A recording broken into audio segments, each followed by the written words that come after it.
Hi friends, welcome to serials கொண்டாட்டம். நம்ம மூன்று முடிச்ச சீரியலில் இப்போ என்ன இன்ட்ரெஸ்டிங்காக போயிட்டுருக்கு அப்படின்னு பார்த்தீங்கன்னா, நம்ம சூர்யா எல்லாரும் முன்னாடியுமே வச்சு நந்தினியோட கன்னத்தில் கிஸ் பண்ணிட்டாங்க.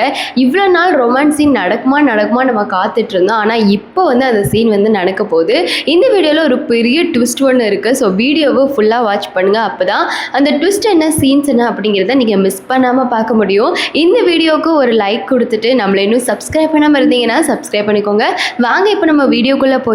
எஸ்டர்டே எபிசோடில் நீங்கள் பார்த்துருப்பீங்க. நம்ம எஸ்டர்டே வந்து சண்டே, ஸோ எபிசோட் கிடையாது. அதுக்கு முன்னாடி சாட்டர்டே எபிசோடில் பார்த்துருப்பீங்க. அந்த எபிசோடில் ரஞ்சித் வந்து கிஃப்டெல்லாம் வந்து வாங்கிட்டு இருப்பாங்க. நம்ம சூர்யா சார் அந்த கிஃப்டெல்லாம் வாங்கி வைக்கிறதுக்காக ரஞ்சித் கூடயே வந்து நின்றுட்டுருப்பார். இப்போ என்ன நடக்குது அப்படின்னு பார்த்தீங்கன்னா, ஒரு நிமிஷம். இப்போ என்ன நடக்குது அப்படின்னு பார்த்தீங்கன்னா, நம்ம சூர்யா சரி இந்த ரஞ்சித் கிட்ட கிஃப்ட்ஸ்லாம் வருதே, அந்த பிளட் டெஸ்ட்டையும் கண்டிப்பாக எவனாச்சும் ஒருத்தன் தான் கிஃப்ட் மூலமாக கொடுக்கணும் அப்படின்னு சுதாரிச்ச நம்ம சூர்யா ரெடி ஆகி ரஞ்சித் கிட்ட அந்த கிஃப்டை வாங்குறதுக்காக சூர்யா ரஞ்சித் கூடயே வந்து நிற்கிறாரு. இப்போ வந்து ஒரு கிஃப்டாக வாங்கிட்டு இருக்காங்க. அப்போ தான் வந்து சூர்யாவுக்கு அந்த பிளட் டெஸ்ட்டு கிடைக்கவே இல்லை. ஏன்னா நமக்கு தெரியும், ஆனால் சூர்யாவுக்கு தெரியாது. நம்ம சீரியல் பார்த்ததுனால நமக்கு தெரியும் அந்த பிளட் டெஸ்ட்டை வந்து ஆல்ரெடி ரஞ்சித் வந்து வாங்கிட்டு போயிட்டாங்க அப்படிங்கிற ஒரு விஷயம். ஆனால் சூர்யாவுக்கு இந்த விஷயம் தெரியாது. ஸோ சூர்யா வந்துட்டு ஏமாந்து போயிட்டு கிஃப்ட்ஸ்லாம் வரும், இதில் ஏதாச்சும் வரும்னு சொல்லிட்டு நின்றுட்டே இருக்காங்க. ஆனால் அப்போது ஒரு அதிர்ச்சியான ஒரு விஷயம் நடக்குது. என்னென்னா, இப்போது அந்த திருடன்கிட்ட இருந்துட்டு பரமேஸ்வரி வந்து மொபைலை வாங்கிட்டு வந்தாங்க இல்லையா?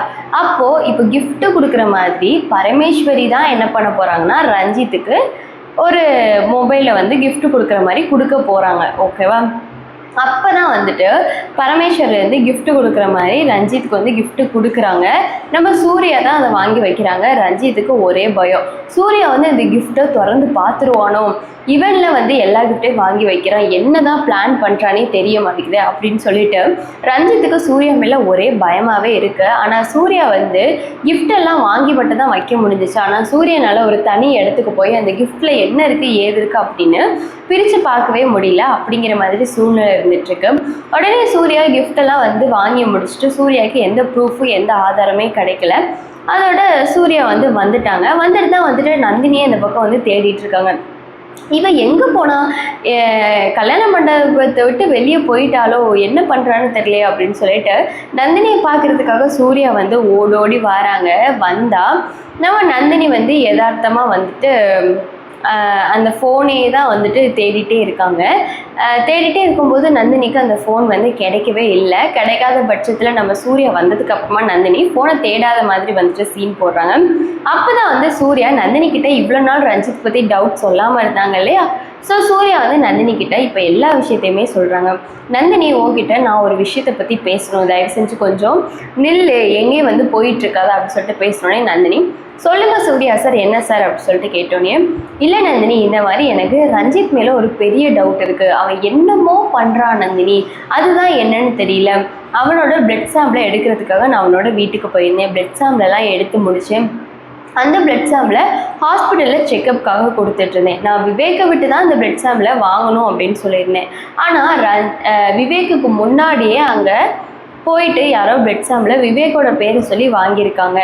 அப்போ விவேக் திரும்ப போய் கேட்டப்போ அவங்க பிளட் சாம்பிளை உங்கள் பேரில் சொல்லி ஒருத்தவங்க வாங்கிட்டு போயிட்டாங்க அப்படிங்கிற மாதிரி சொல்லிட்டாங்க. நந்தினி, எனக்கு இதை பற்றி ஒன்றுமே புரியல, என்ன யோசிக்கிறதுனே தெரில. எனக்கு ரஞ்சித்தை சந்தேகப்பட்டுருதா, இல்லை நான் சந்தேகப்படுறது தப்பா, இல்லை வேற எவனாச்சும் வாங்கிட்டானா? இப்போ ரஞ்சித்தோட பிளட் சாம்பிளை கண்டிப்பாக ரஞ்சித் வாங்கியிருக்கணும், இல்லை ரஞ்சித்தோட ஃப்ரெண்ட்ஸ் யாராச்சும் வாங்கியிருக்கணும். ஆனால் ரஞ்சித் கல்யாண மண்டபத்தை விட்டு எங்கேயுமே வெளியே போகவே இல்லை. அப்போ அவனோட ஃப்ரெண்ட்ஸ் யாரோ தான் வாங்கியிருக்கணும். ஆனால் அந்த பிளட் சாம்பிளை கொடுக்கறதுக்காக ரஞ்சித் கிட்ட எப்படி இருந்தாலும் ஒரு கிஃப்ட்ஸ் மூலமாகவோ இல்லை நேரடியாக வந்து கொடுக்க தான் செய்வாங்க. ஸோ அதனால தான் வாஷ் பண்ணணும் அப்படின்னு நான் ரொம்ப ட்ரை பண்ணுறேன். ஆனால் என்னால் முடியவே இல்லை நந்தினி. என்கிட்ட இருந்த அதே ஒரே ஒரு இருந்த ஆதாரம் ரஞ்சித்தோட பிளட் சாம்பிள் தான். ஆனால் அந்த பிளட்டை ரஞ்சித் ஏன் கிடைக்க விடாமல் பண்ணுறான் அப்படிங்கிற விஷயம் எனக்கு புரியவே மாட்டேங்குது நந்தினி அப்படின்னு சொல்லிட்டு நம்ம சூர்யா வந்து பேசிகிட்டு இருந்தோடனே நம்ம நந்தினி, சரி சூர்யா சார், இப்போ எதுக்கு நீங்கள் வந்து யோசிச்சுட்ருக்கீங்க, இந்த பிரச்சனையை வந்து விடுங்க, என்ன இருந்தாலும் பார்த்துக்கலாம். ரஞ்சித் சார் வந்து ஏன் அப்படி பிளட் சாம்பிளை வாங்க போகிறாங்க, அதனால் ஒன்றும் இருக்காது. அப்படியே ஒருத்தவங்க பிளட் சாம்பிளை வாங்கினாலும் கண்டிப்பாக அவங்கள கண்டுபிடிச்சிடலாம் சூர்யா சார், இதை குறித்து நீங்கள் கவலைப்படாதீங்க சூர்யா சார்னு நந்தினி வந்து சூர்யாவுக்கு ஆறுதல் சொல்லிவிட்டு மனசுக்குள்ளே என்ன யோசிக்கிறாங்க அப்படின்னு பார்த்தீங்கன்னா, என்ன நமக்கு தான் வந்து இவ்வளோ நாள் இந்த ரஞ்சித் மேலே ஒரு பெரிய டவுட் இருந்துச்சு. ஆனால் இப்போ சூர்யா சாருக்கும் இந்த டவுட் வந்துருச்சே, இப்போ என்ன பண்ணுறது? இந்த ரஞ்சித் எதுக்காக பெட்சாமில் வந்துட்டு போய் வாங்கியிருப்பான்? கண்டிப்பாக அந்த ரஞ்சித் தான் போய் வாங்கியிருப்பான்.